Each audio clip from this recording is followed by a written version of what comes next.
Hi friends, welcome to 5 Minutes Tech YouTube channel. Here is Samsung Galaxy M14 5G smartphone.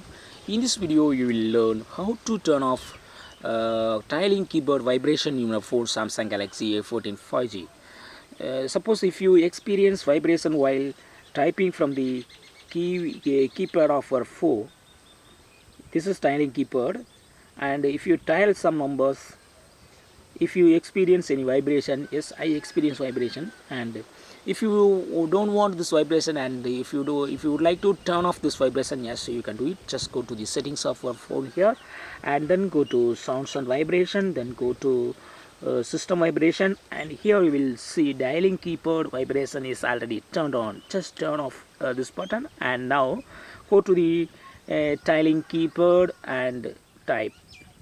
Now I don't have any vibration. Yes, it is already turned off.